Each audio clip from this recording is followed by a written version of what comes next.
Hello and welcome to the Dad Strength Podcast. I am your host, Richie Leahey. We're back again for another week. And this week, picking up where we left off with our ranking list. I mentioned it. We've already got this started. We're down to the last two original items on the list. And today we're going to be talking about burp cloths. And the idea behind the ranking list was that each week we would add a new item to the list, and we're almost to the point where that begins to happen. So far, just to get it started off the bat, I picked 5 items that I thought off the top of my head were pretty good for parenting and things that I needed in my diaper bag back when I was first starting off as a parent. And so as these most essential items, as I looked at them, I needed to know which ones would I use again. And so I've been going back through and looking at them as I run out of items that I've already picked, and I start to look at new items to bring onto the podcast or onto the show. And so here I'm looking at burp cloths. These are items that I don't think you need the extra expense as a parent. They come, and you'll know the difference between a burp cloth and a regular towel, because they're like microfiber or something. Like they're a little thinner. They're usually outlined in some type of like someone sews a border around them. And so like I'm looking at a couple here. These are ones that we already had packed away. So I should have planned better and did these first instead of just picking different random items. But I had to go up through some of the boxes in our attic to see, because these are items that as your child uses them, yeah, they're kind of necessary, but are they really? So as a parent, if you're making a list of objects you need, you really do not need baby cloths, burp cloths, now that I think about it. I originally added it to the list because as a dad, you're thinking, okay, what do I need in my diaper bag? But I always had just a regular hand towel that I carry around. So like if I just got in the habit of having our daughter eat, that I always had some type of hand cloth thrown over my shoulder. I guess a hand towel. I guess they're different. The ones that are about like 1.5 to 2 feet with like a foot on the other side. So it's like a little rectangle towel. The ones that you usually have in your kitchen or in the bathroom to wipe your hands on. That's what I used. And it's just as effective as a burp cloth. It's actually thicker than most burp cloths. I don't know about the absorbency factor, but it's worked well. And that's what I ended up using more than a burp cloth. And now that I think about it, is it essential? You do need something, but could you live without it in your bag? Yeah, you probably could. I know if I was carrying it, maybe, because I've been thinking about this lately. If you had a handkerchief when your child's nose start running, maybe that would be more important. You could also use that as a burp cloth, and it takes up even less space because you can put it in your pocket. So maybe that's the one that you would go with instead of having a burp cloth, because burp cloths are a little bit thicker. Maybe that's why they're thinner than a hand towel, because that would make sense, because you have a burp cloth that doesn't take up as much space as a hand towel. Now, if you have hand towels hanging around your house, in the kitchen, wherever, I throw one over my computer chair arm. I have one on a kitchen table chair. There's one up probably on the banister on our stair railing. So if I need one upstairs in her room, I can throw one over the side of her crib or whatever. And probably not the crib, she'll probably grab it there. But I could throw it over type of one of her chairs in her room or something. And then that way there's always one there. So it's not like you need to have one handy. Yeah, you can have a burp cloth drawer like we had that's full of burp cloths. And then you sit back and look at them and you're like, did I even use these? Because most of the time you didn't. Like, I know I didn't.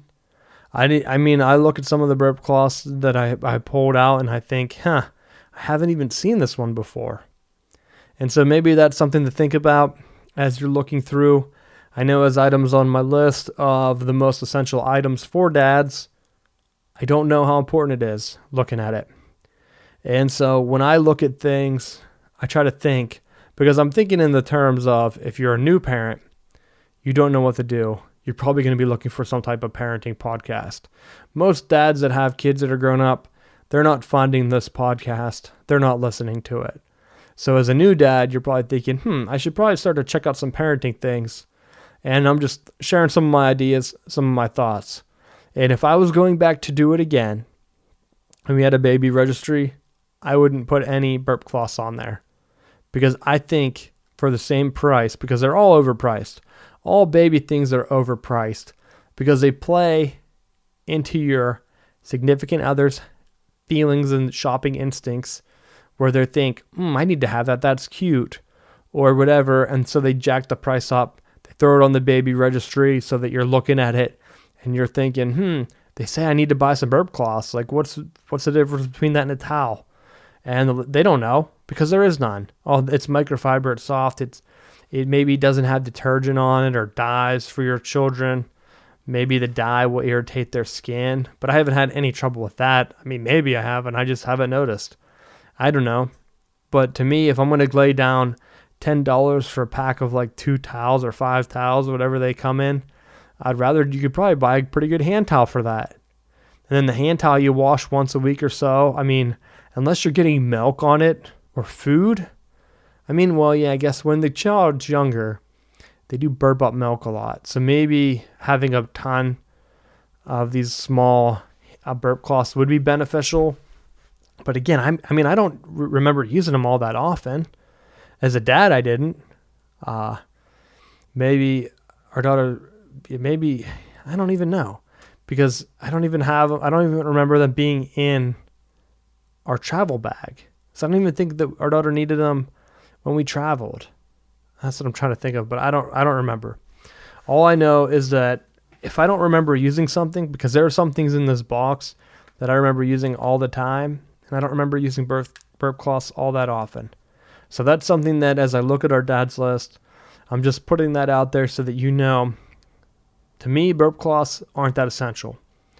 And so if you're looking on building your baby registry, you're going to have to fight the significant other. They're going to say, hey, we need Burp Cloths. It says we need them. So-and-so said we need them. They're going to be easier. They could give you the same reasons I said. Hey, they're easier to carry. They're smaller. We can put like 5 in a diaper bag, fold them up really small because they do get pretty tiny now that I look at them and I feel them.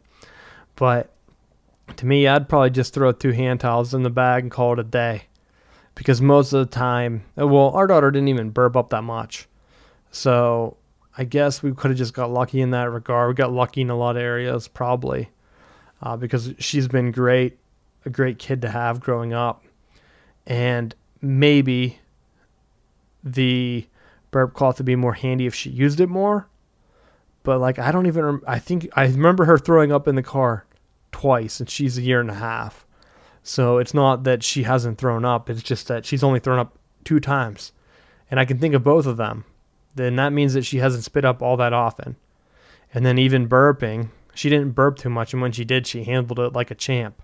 So she wasn't spitting up or like drooling milk. She didn't even drool that much as a baby. We did have a trouble. And so this is something that it's going to be hard to explain on the podcast. But we did have trouble with her having milk drip down onto her neck. And with that, it irritates them. And so it causes a rash. And so you have to keep their face dry. And I will say having a bunch of dry Burp Cloths might have been beneficial there. And maybe we wouldn't have had it that much. I did know like later on if you had a bottle and then you had it tilted kind of on top of your hand, and your hand, in your crease of your hand, you held a Burp Cloth, and then you set the bottle on top of it. While she was drinking, then the cloth would theoretically start to soak up some of the milk. And then maybe we wouldn't have had like the wet neck all the time and like the rash, but sometimes it was just straight from the breast. So there really is no way to do that with the breast. It's only a bottle. And she didn't start taking a bottle till she was older, because we did straight breastfeeding from her birth up until she started to like get teeth. She skipped the wet food completely. Like we didn't do any mushes or anything like that. And maybe that's another reason like the burp cloth could have came in handy as we were doing like purees. Maybe we would have saw more of that, but she skipped that step completely. And now that I think about it, that probably is a good reason why we didn't see the burp cloth that much. So if you've been listening to this thinking, like, isn't he talking about purees? Didn't his child spit those up? Nah, she didn't even take them. We tried to give them to her. We even had the baby bullet or whatever that stupid thing is. That's basically just a blender, because that's all it is. Just a smaller blender, and then they try to sell you like a bunch of like small packaged things. You can get a whole kit for like $20, a whole set of them, just called Tupperware at like any grocery store. Just a tip there too, if you're looking at like these expensive food storage things, that's basically just Tupperware. And we actually use Tupperware a good bit more than like the small other food containers. Yeah, they're handy in theory, and you look at them and you're like, I think I need that. But deep down, you don't. And Burp Cloths, to me, is one of those items. So, again, another shorter podcast this week. I think last week's might have been 15 minutes. I don't remember. I think it was under that. And that was the idea of the show to start off with, was that it would be under 15 minutes because most dads and parents don't have time to listen to long podcasts as you're listening. So you might have like some downtime here. You want to listen to a little chill, laid back view of parenting. And that's what you're going to get here on Dad Strength. We've been trying to put more content up. We have the YouTube channel up and running, putting up a video a week, along with new content on the site every Friday, just in time for the weekend now. So you can go ahead and check that out. I don't know if I'm going to do extra video content or not. I've thought about doing it in similar vein to like when I did the table and chairs, where I break down some toys and things that I can't bring into the podcast, because some of these essential items I can talk about. Some toys and other objects, I can't really do that, because that's whenever I get into areas of objects that are very visual or very hands-on, that's going to be tough for me to explain in an audio-only format. So if I do that, it's probably going to be in the YouTube channel itself, and you'll be able to see those on our site. I do have pictures. I've been taking pictures, trying to get pictures. So basically the idea was I'd take a picture of each object or each week so you can see what I'm talking about, put it on the site. As we transitioned into our own site, some of that stuff kind of got messed up. I've been working on getting everything put back together. Not quite there yet. It takes some time, and I've been working on expanding our blog posts to make it more of like an all-in-one thing you can browse. I've been looking through some of the analytics, trying to see which of our posts did the best. I know we had some of the most downloads on like certain, like some of the growth charts, which was shocking to me, because to me, looking back, I thought that was some of the most boring content we've had. But that seems to be the content that got the most views. So maybe I can bring some of those back into the show and expand it a little bit, make it a little bit bigger, talk some more milestone stuff.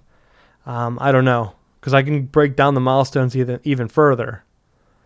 But at this point, I don't know if I want to do that, because that, to me, the first time I did it, it was boring, and halfway through I felt bad that I was doing it each week.